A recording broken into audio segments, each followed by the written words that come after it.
우리가 계속해서 이 다니엘서를 보면 제일 많은 게 뭐냐면 꿈과 환상이라는 말이 많이 나와요.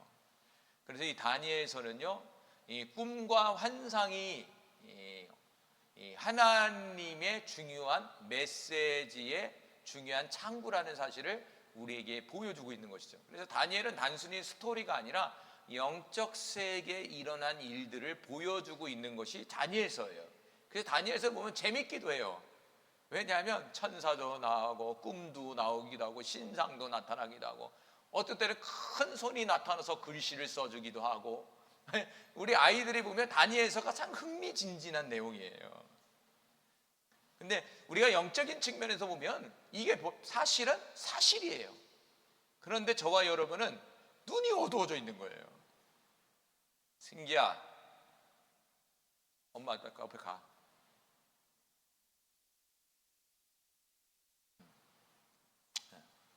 빨리 승기 가. 엄마 앞으로 가. 애들하고 계속 예배를 드려야 돼 이제는. 왜냐하면 옛날에 있잖아요. 아마 여기 나이 드시면 다 아이들하고 예배 드리셨죠. 그렇죠? 근데 요즘에는 애들을 갈러. 그 애들이 신앙이 없어졌어. 신앙이 완전 신앙이 없어졌어. 그래서 바꿨어. 아 그렇구나. 좀 어수선해도 좀 이해하세요. 같이 예배 드리자. 아이들과 물어보면 다 듣고 있어요. 또 앞으로는 다음 세대가 아주 걱정이 돼서 붙들어 매야 되니까 붙들어 매서 이 시간이 놓치면 사춘기 되면 안 들어. 이게 이 기회가 여기밖에 없더라고. 6학년이요. 초등학교 올 때. 자, 잘 들으세요. 장난하지 말고. 자, 또 잊어버렸잖아. 또 잊어버렸잖아. 그래서 이 다니엘서는요 영적인 세계를 아주 잘 드러내고 있다는 거예요. 그리고 우리가 여기 이 다니엘서를 하는 목적은요 바로 이 마지막 시대를 어떻게 이길 수 있느냐 그 답을 찾기 위해서 우리가 계속해서 지난번 작년에는 요한계시록의 말씀, 올해는 다니엘서의 말씀을 통해서 이 마지막 때의 이 요한계시록의 시대를 어떻게 이기느냐 그 해결점을 찾기 위해서 같이 나누고 있다는 것이죠. 그래서 마지막 때는요 영적인 세계를 아주 강하게 열어줄 거예요. 그러니까 그 여태까지 믿음의 선진들에게 열어줬던 영적 세계보다도 더 깊은 세계로 들어가요. 지금은 은사라는 부분도요 이제는 영적 세계를 겉에를 해줬다면 이제 은사적인 부분에서도 아주 깊은 차원으로 이제 들어가는 시대 가운데 있어요. 그래서 은사 받는 사람은 이제 지금의 은사 받는 거 전혀 달라요. 지금 은사의 세계가 전혀 달라졌어. 천국 지옥도요 뭐 입신해서 이렇게 하잖아요. 지금은 아니야. 그냥 갔다 와. 은사를 받아서 사람들이 뭐 눈 감으면 그 천국 지옥 그냥 갔다 오는 거야. 이거는 누구나 이제는 그런 시대 가운데 갔어요. 왜? 이 시대가 너무 악해지니까 하나님이 그런 세계를 자꾸 열어주는 거예요. 그런데 유튜브 보시면 나이 든 사람이 점점 사라지고 어떤 사람이 애들이 올라오죠? 젊은 사람들이 우리가 생각지도 못했던 아이들이 10대 애들이 20대 애들이 하나님이 강력하게 쓰고 있어요. 지금 그런 애들을 지금 사용하고 있어요. 죄송한 얘기지만 아이들을 지금 하나님이 그들이 이 마지막 때에 강력하게 쓰임받기 위해서는 그런 은혜를 줘야 된다는 거예요. 그러지 못하면 우리 아이들이 믿음으로 살아갈 수가 없다는 거예요. 지금 영적인 세계도 이 육적인 세계도 이게 디지털 인공지능 시대로 바뀌듯이 영적인 세계에서도 하나님이 인공지능과 같이 아주 강력하게 그리고 아주 빠르게 이런 하나님의 영적 세계를 보고 경험하고 강력하게 역사하는 그런 일들이 지금 벌어지고 있다라는 거예요. 여러분. 그렇다면 저와 여러분이 거기에 뒤처져 있는 것이 아니라 저와 여러분이 그곳에 동참해야 된다는 거예요.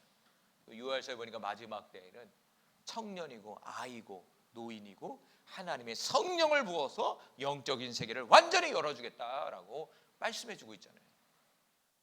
그러니까 시대가 빠르게 변한 만큼 영적인 세계도 빠르게 하나님이 이끌어 가신다 이거예요.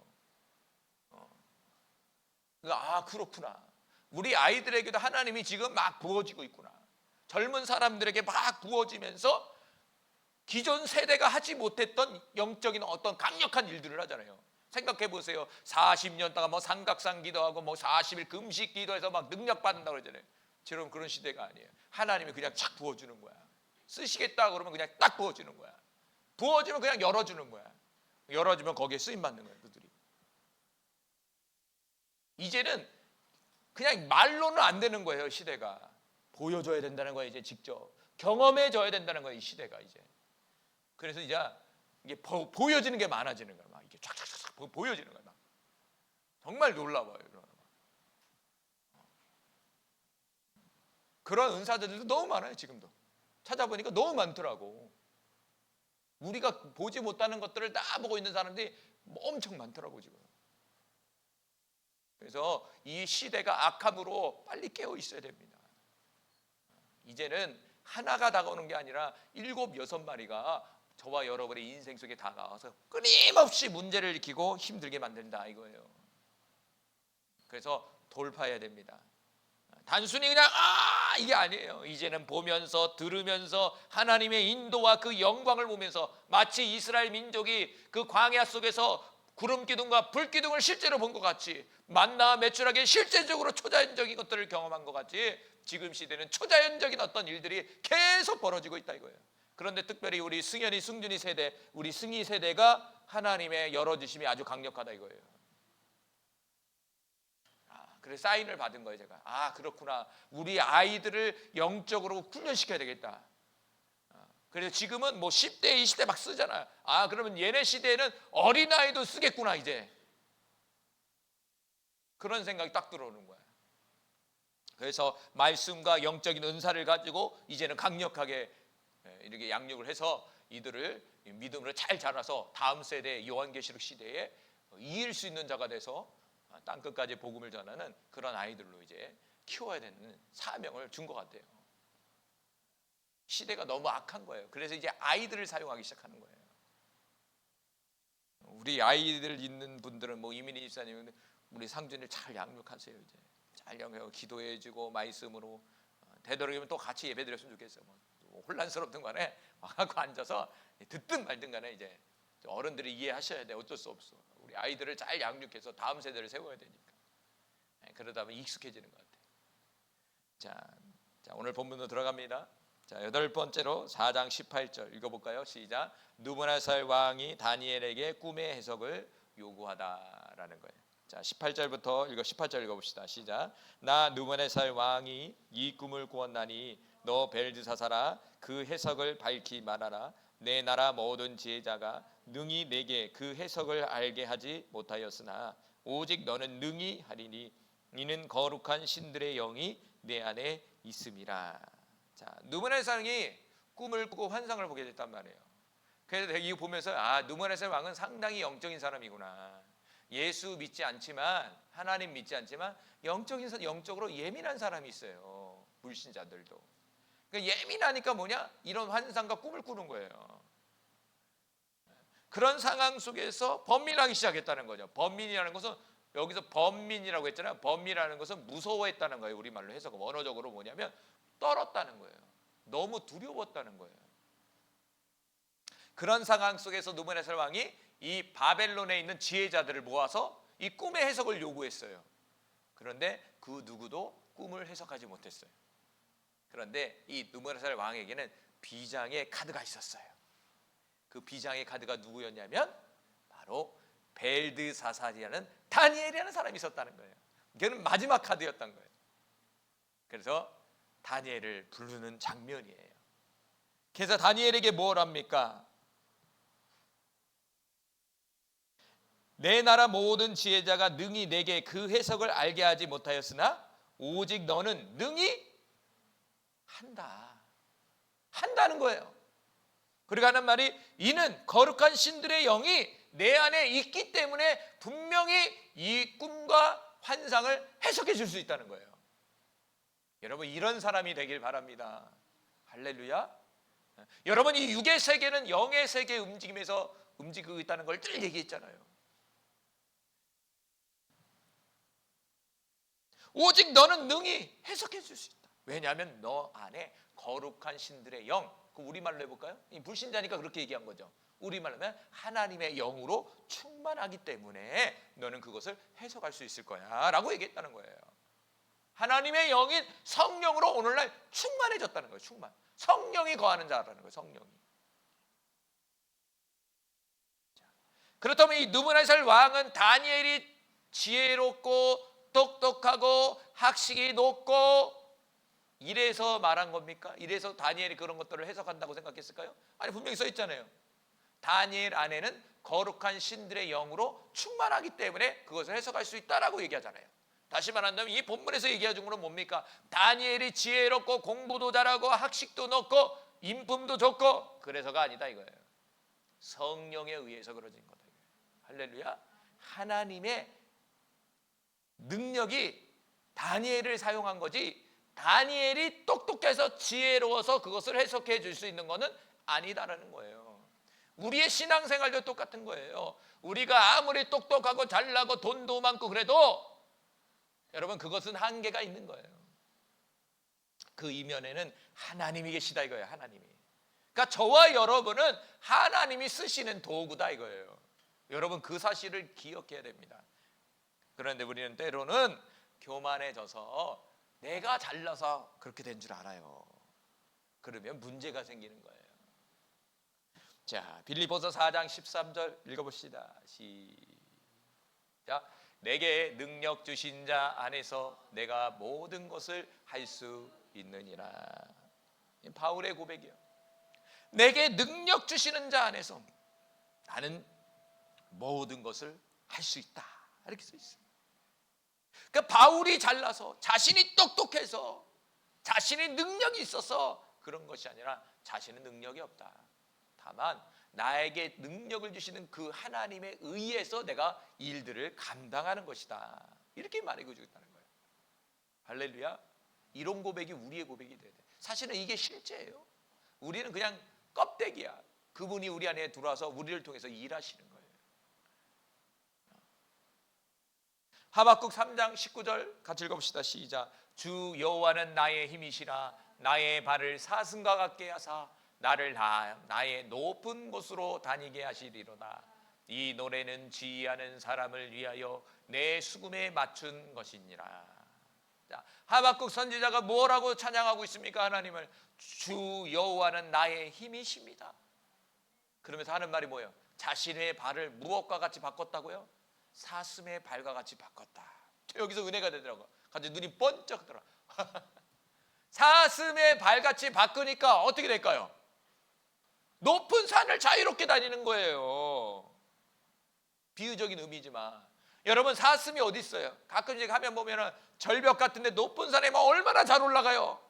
우리는 막 뭘 잡고 올라가고 힘들잖아. 근데 발이 사슴발로 바뀌었어. 그러니까 사슴이 얼마나 구석구석에 높은 곳이 올라갈 수 있어요. 할렐루야. 사슴발이 아니라 자신의 발로 올라간다고 그러면 어떻게 생각할까요? 올라갈 수 있을까 없을까요? 저는 사람이 불가능하다 그래요. 아무 도구 없이 자신이 절벽을 올라가는 거예요.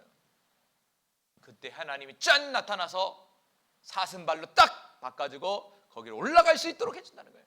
이건 비유적인 거죠. 지금 이 하박국 선지자는 뭡니까? 어려움이 찾아온 거예요. 어려움이 찾아온 상황 속에서 하박국 선지자는 하나님 앞에 기도했어요. 하나님 힘 주세요. 이것을 돌파할 수 있는 능력을 주세요. 하나님 도와주세요. 그게 뭐냐? 여호와는 나의 힘이시라. 인생을 살다 보면 그렇잖아요. 저도 막 이렇게 하다 보면 맨날 한계에 봉착해. 도대체 어떻게 해야 되나? 저는 이게 많아요. 말을 안 해서 그렇지 많아요. 막 아이들은 또 이렇게, 이 교회는 또 어떻게, 우리 성도들은 어떻게. 한계에 부딪힐 때가 늘 한계에 부딪히는 거야. 그럴 때 주님은 어떻게 하냐? 기도하게 만드는 거죠. 기도해서 어떤 고백? 여호와는 나의 힘이시라. 여호와는 나의 힘이시라. 감동을 주시는 거예요. 그리고 제 발을 또 사슴과 같이 바꿔서 거기를 올라갈 수 있도록 힘을 주시는 거야. 그러면 돌아보면은 올라와 있어. 다시 말하면 해결되어 있는 거야. 그래서 주님이 이러잖아요. 염려하지 말아라. 그래 우리는 아둔하고 미련해서 맨날 염려해. 사건 앞에 염려하는 거야. 그 사건 앞에 염려하면 우리 안에 성령님이 기도하게 만들어야 되는 거야. 그런데 상황이 어려운데 기도 안 하면 미안하지만 발이 사슴과 같이 변하지가 않아요. 어떨 때 하나님이 일하시느냐? 하나님 지켜봐요. 어느 때 일을 하시느냐? 여호와는 나의 힘이시라라는 고백이 나올 때 그때 일을 하시더라고. 그 열어줘. 우리 승지가 7살이잖아요. 사모님하고 작년에 이렇게 했어요. 승지한테 이제는 피아노를 좀 가르쳐야 되는데 그런 생각이 있었다는 거야. 사모님도 피아노를 가르쳐야 되는데 기도합시다. 승지도 옆에서 자꾸 누나도 피아노 치고 엄마도 피아노를 치니까 와서 띵동 띵동 띵동 막 눌러대. 여자애들은 다르더라고. 관심이 있어. 남자애들은 관심도 없는데 이 승지는 관심 유심히 해보는 거. 찬양 예배에 참석하고 이렇게 참석하시면 다 유심히 엄마 찬양하는 거 잘 쳐다보고 쳐다보는 거야. 자기도 치고 싶다는 거. 아빠 봐봐. 그러니까 당당 막 눌러. 소리는 그렇지만 그래 대단하다. 도레미 빠더래. 때로는 누나 언니 앞에 딱 가서 누나한테 이거 가르쳐 달라면 누나대로 또 가르친다 하기도 하고. 관심 있는 거예요. 우리 승지한테 피아노를 가르쳐야 되는데 어떻게 할까? 이 말을 한 이유가 제가 뭐랄까요? 선생님 제가 이 말을 왜 할까요?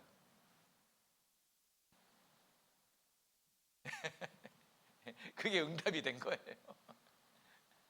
예기치 않게 그렇고 또 예기치 않게 그렇게 돼버렸어.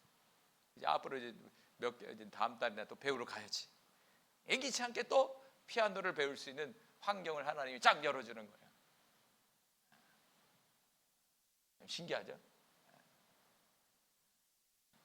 하나님이 예와 내 발로는 못 올라가는데 여호와는 나의 힘이시라는 고백과 기도 속에서 주님을 신뢰하고 기다리니까 어느 시간이 흐르니까 하나님이 일을 하셔서 탁 열어줘서 할 수 있도록 딱 열어주는 거예요.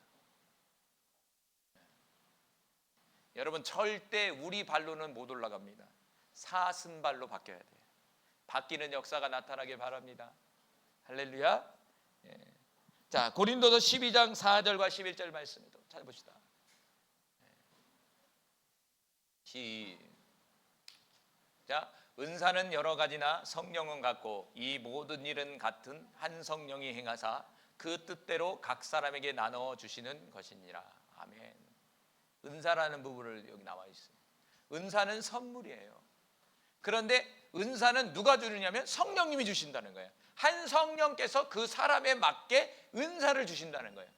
다시 얘기한다면 한 성령님은 그 사람에 맞게 은혜를 준다는 거예요. 그럼 성령님은 뭘 볼까? 그 사람의 형편, 그 사람의 마음, 그 사람의 마음다짐 전체를 보고 나서 그 성령님께서 그 사람에 맞게 은혜를 베풀어 주시는 거예요. 그럼 은혜가 같을까요? 다를까요? 달라요. 그러나 주시는 분은 같다라는 거예요. 자, 오늘 본문을 간다면 다니엘이 뛰어내서 학식이 좋아서가 아니라 철저히 다니엘 뒤에 역사하시는 성령님 하나님에 의해서 느부갓네살 왕이 그를 높여준 거예요. 할렐루야. 그러니까 하나님이 일하시면 자동적으로 하나님도 높여지지만 그 하나님을 따르는 그 사람들까지도 높여진다는 거예요. 그래서 성경에서는 스스로 높여지려고 하지 말아라. 하나님이 높여주실 때까지 기다리라는 거예요. 왜? 그분이 높여지면 자동적으로 하나님을 따르는 저와 여러분도 높아진다는 거예요. 우리는 하나님 뒤를 따라가야 되는 거예요. 그래서 할렐루야.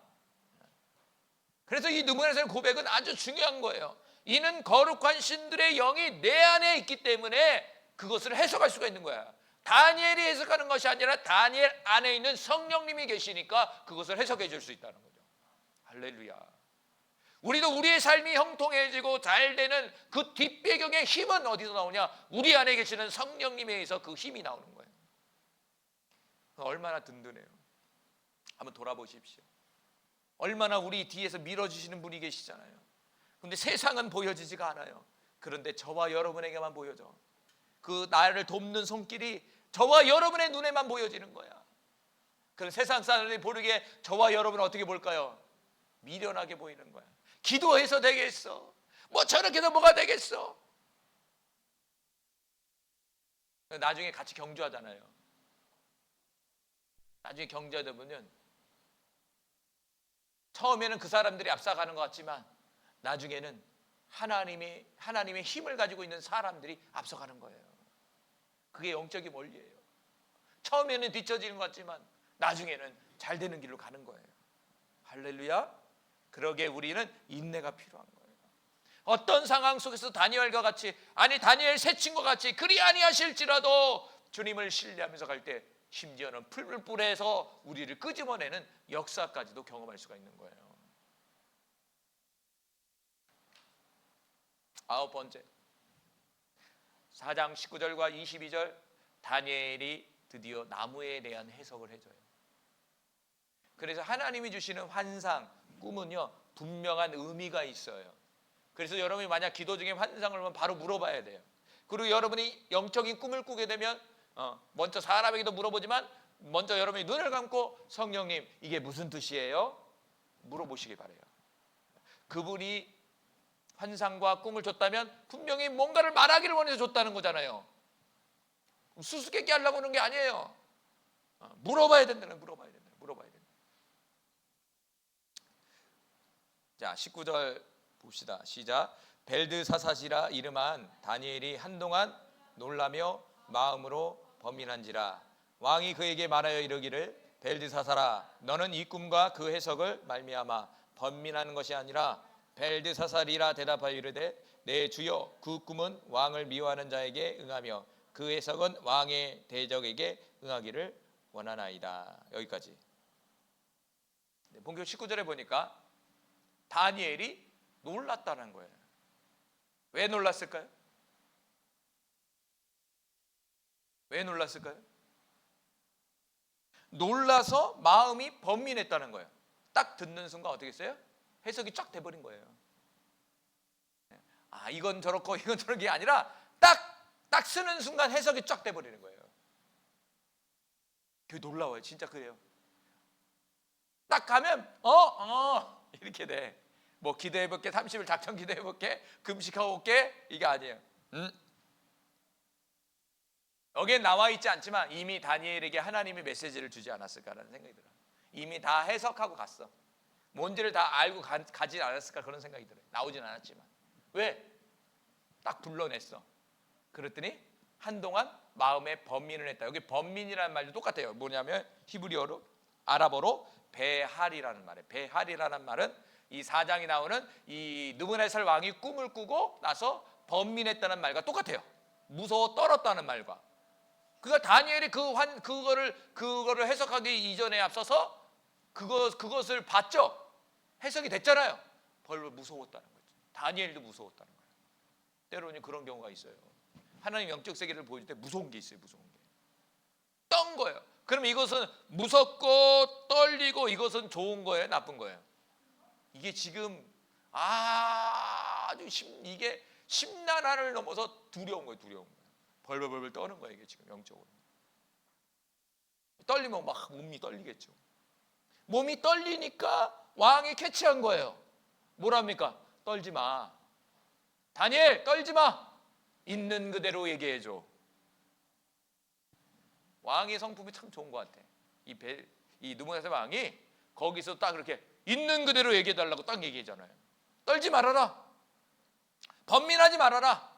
그냥 있는 그대로 나에게 얘기해줘. 그러면서 뭐라고 합니까? 20절이죠. 시작. 왕께서 보신 그 나무가 자라서 견고하여지고 그 높이는 하늘에 닿으니 땅 끝에서 보이겠고 그 잎사귀는 아름답고 그 열매는 많아서 만민의 먹을 것이 될 만하고 들짐승은 그 아래에 살며 공중에 나는 새는 그 가지에 깃들었나이다. 왕이여 이 나무는 곧 왕이시라. 이는 왕이 자라서 견고하여지고 창대하사 하늘에 닿으며 권세는 땅 끝까지 미치심이다. 자, 느부갓네살 왕이 꿈을 꿨는데 한 나무의 꿈을 꿨단 말이에요. 근데 그 나무가 누구였다는 거예요? 느부갓네살 자신이었다는 거예요. 지금 앞에는 좋죠. 그런데 이 나무가 얼마나 탐스럽고 큰지 모든 동물들이 와서 쉬기도 하고 먹기도 하고 열매도 탐스럽게 열리는 거야. 그러니까 모든 만민들이 다 와서 모든 동물들이 와서 거기에 쉬고 그 과일을 따먹고 그런 모습이었다는 거죠. 이게 뭐냐면 느부갓네살 왕의 어떤 뭐랄까 권세라고 볼 수 있어요. 권세.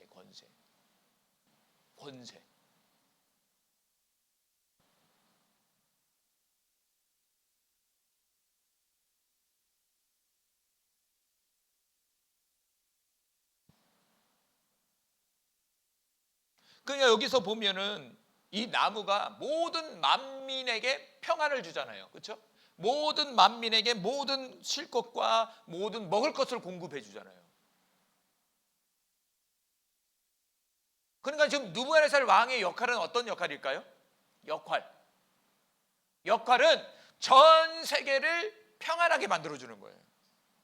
괴롭히는 게 아니라 느부갓네살 왕의 역할은 이 나무와 같은 역할을 해야 된다는 거예요.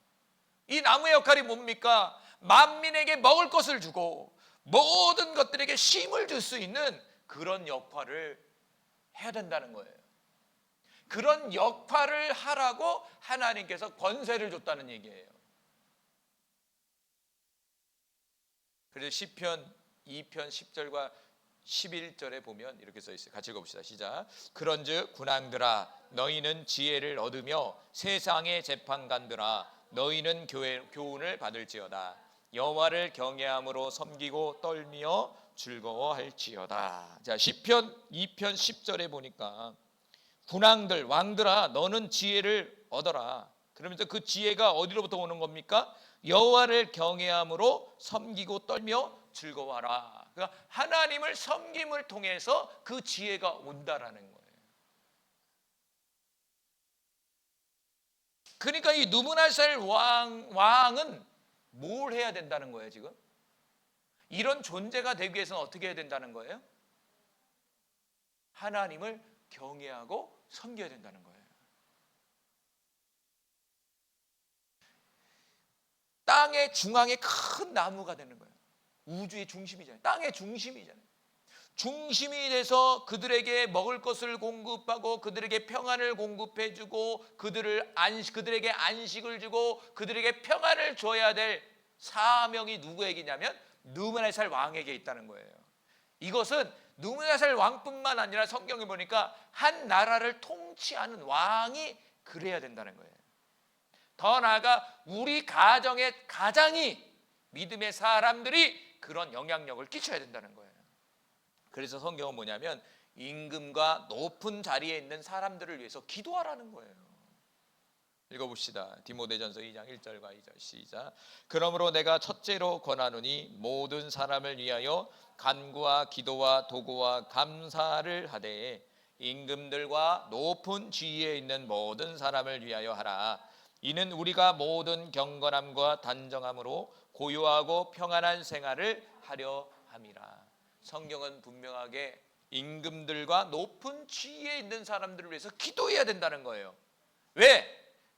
그 기도를 통해서 저와 여러분이 경건함과 단정함과 고요하고 평안한 생활을 할 수 있도록. 그럼 오늘날로 적용해 볼게요. 대통령과 그리고 위정자들, 더 나아가 국회의원들을 위해서 우리가 기도해야 된다는 거예요. 왜? 대통령과 국회의원들, 위정자들이 이 나라의 모든 정치와 문화와 경제를 다 이끌어 가잖아요. 모든 거기 결정이 되잖아요. 국회에서 다 결정이 되는 거예요. 그럼 우리는 그걸 따라가야 되는 거예요. 안 따라가면 어떻게 됩니까? 범죄자되는 거예요. 우리가 이 땅 가운데 편안하게 우리가 경건하게 신앙생활하기 위해서는 뭐냐? 이 왕들을 위해서, 대통령을 위해서, 국회의원들을 위해서, 위정자들을 위해서 우리가 열심히 기도해야 된다는 거예요. 그들이 올바른 선택과 올바른 결정을 할 수 있도록, 그리고 우리 국민들이 잘 살 수 있도록, 잘 결정할 수 있도록 우리가 그들을 위해서 기도해야 된다는 것이죠. 이게 바로 느부갓네살 왕의 역할이었다는 거예요. 그래서 예레미야서 29장 7절에도 동일하게도 나와 있어요. 읽어봅시다. 시작. 너희는 내가 사로잡혀 가게 한 그 성읍의 평안을 구하고 그를 위하여 여호와께 기도하라. 이는 그 성읍이 평안함으로 너희도 평안할 것임이라. 자, 예레미야서 29장 7절은 이스라엘 백성이 포로로 끌려가는 거예요. 어디로? 바벨론 포로로 끌려가는 거예요. 그럼 바벨론에서 누가 있어요 지금?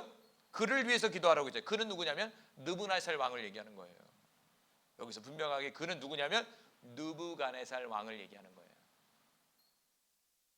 느부갓네살 왕을 위해서 기도하라는 거예요. 왜? 그 성읍이 평안함으로 너희도 평안해지니까. 여러분, 나라가 어수선해봐요. 나라의 어수선함이 그 나라가 끝납니까? 아니죠. 무르익게 오는 거예요. 다만 시간차가 있는 거예요. 우리나라의 문제점, 잘 기도 안 해요. 우리가 정치에 대해서 약간 이렇게 얘기해 있어요. 왜? 하도 시끄럽거든. 근데 정치에 참여할 수도 있겠지만 우리가 중요한 건 뭐냐면 기도해야 되는 거예요. 기도. 누구를 위해서? 국회의원과 대통령을 위해서 기도해야 된다는 거예요. 기도. 왜? 우리의 문제점은 그들의 문제라고 생각해. 근데 나중에 돌아보면 그들이 방망이 다 두드린 게 우리에게 다 돌아오고 있어. 맞잖아요. 저도 그러면 저들의 문제라고 생각해요. 저도. 그렇죠? 아유, 좀 똑바로 해, 똑바로 해. 아, 골치 아프니까 돌을 돌려버려다. 근데 나중에 보면 그 문제들이 다 우리에게 온다 이거예요. 그걸 잊어버리고 있어. 당장에는 체감이 안 느끼지만 먼 훗날은 얼마 안 있어 그게 체감으로 다가오는 거예요. 그렇기 때문에 이 예레미야서도 뭐라고 합니까? 그 성읍의 평안을 위해서 너가 기도해라. 우리나라의 평안을 위해서 여러분이 기도해야 돼요. 우리 계산동의 평안을 위해서 기도해야 돼. 좀 좁게 나간다면 이 계양구의 평안을 위해서 우리가 기도해야 돼. 참고로 계양구에는 돈이 없다고 그런 얘기가 있어. 우리 계양구 사람 그 개발이 잘 안 되는데 돈이 없어서. 인구가 많아요. 이 계양구에 못 사는 사람들이 너무 많이 여기 몰려 있어. 이 계양구에 하층민들이 몰려 있더라고. 기도해야 되겠죠. 더 좁혀볼까요? 여러분의 가정을 위해서 기도해야 돼요. 여러분의 가정에 문제가 없어야 돼요. 대부분 뭐냐? 문제가 생기잖아요.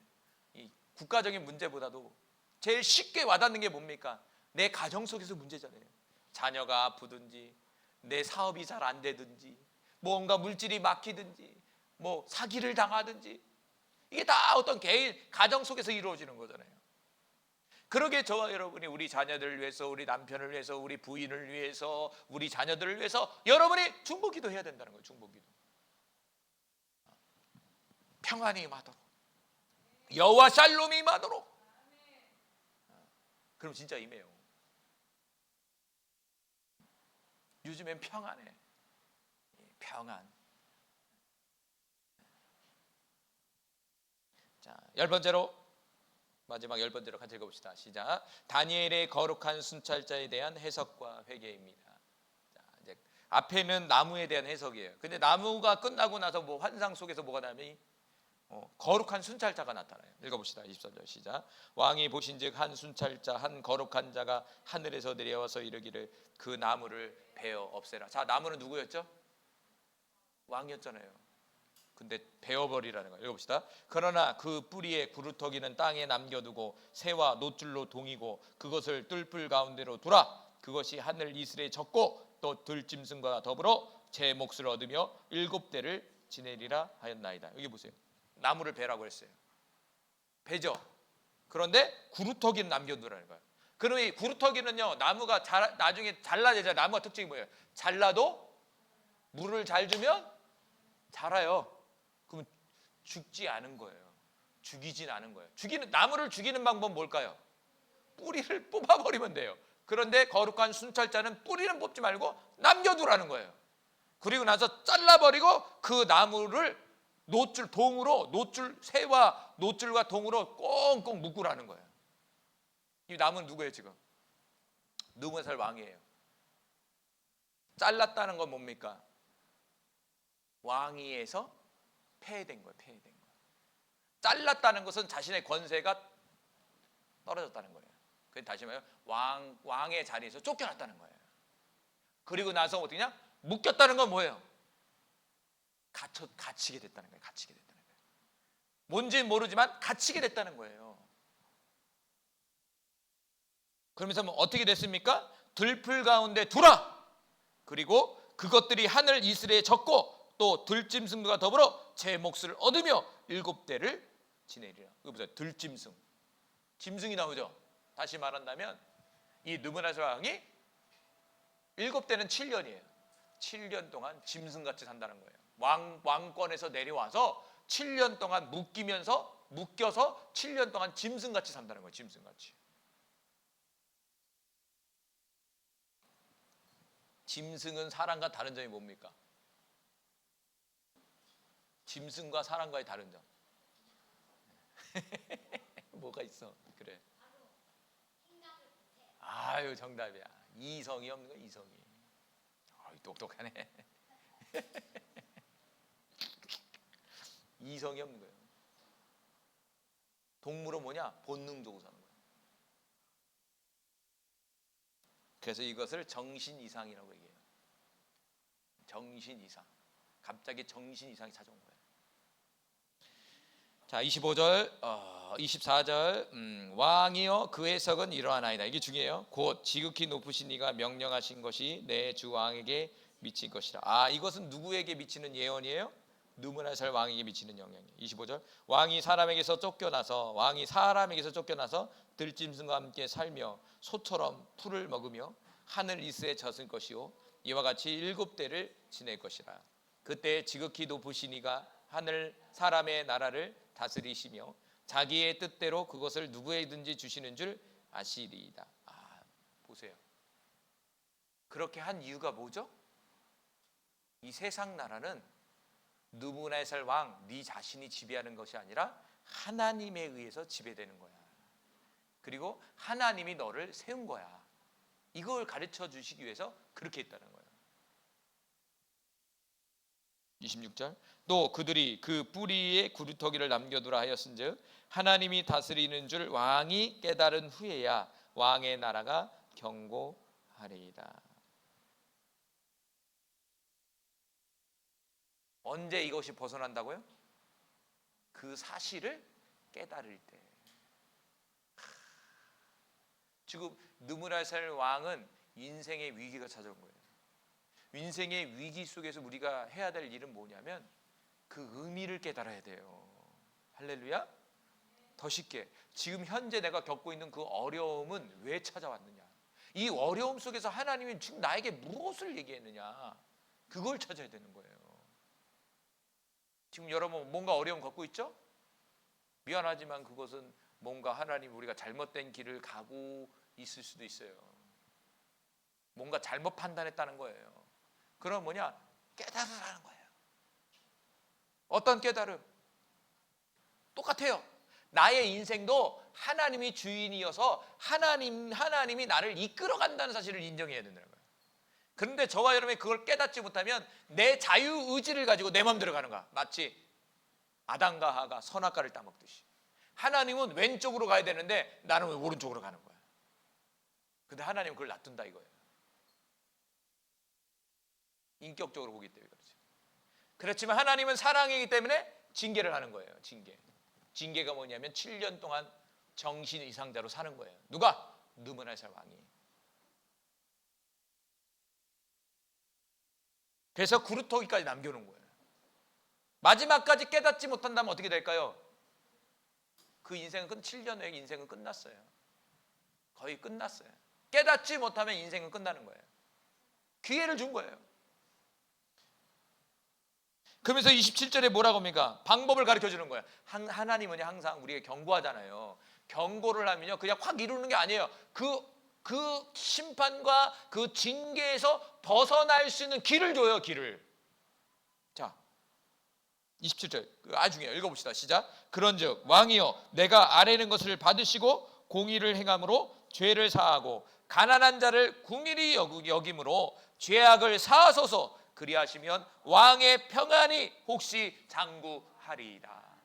이게 지금 다니엘의 얘기일까요? 아니요. 지금 감동을 받아서 7년 동안 정신 이상자로 산답니다, 이 얘기를 하는 거예요. 그렇지만 방법이 있어요, 왕이요. 그 방법이 뭐냐면 첫 번째 뭡니까?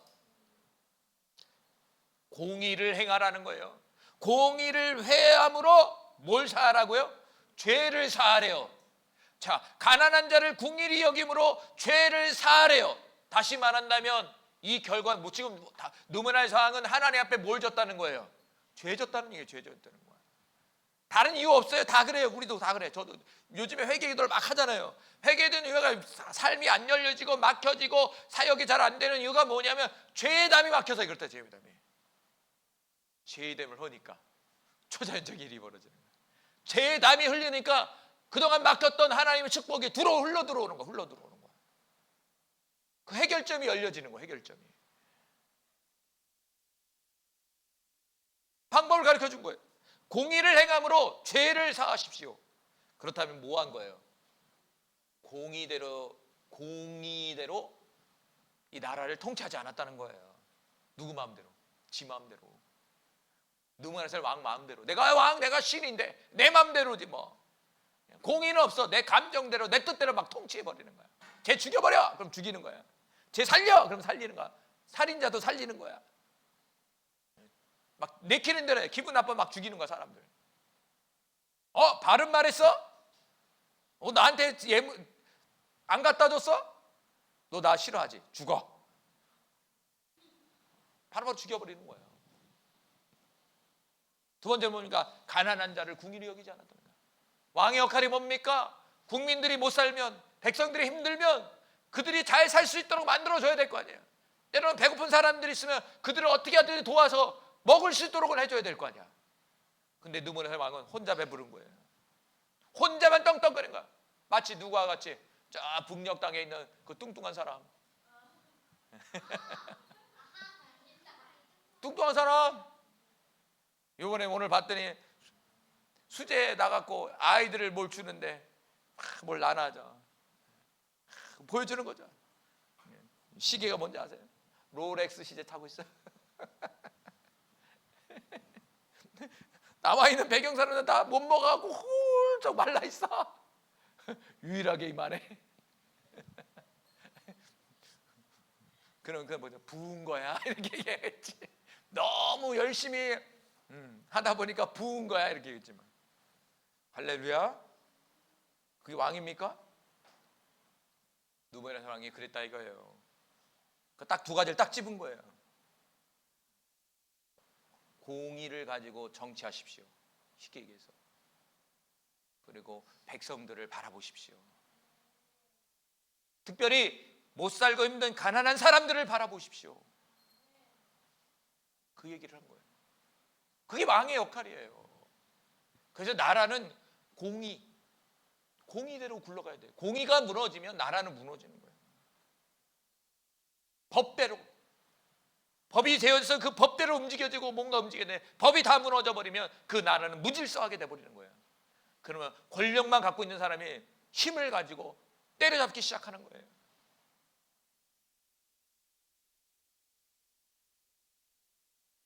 그래서 살 길을 이렇게 줬다 이거예요.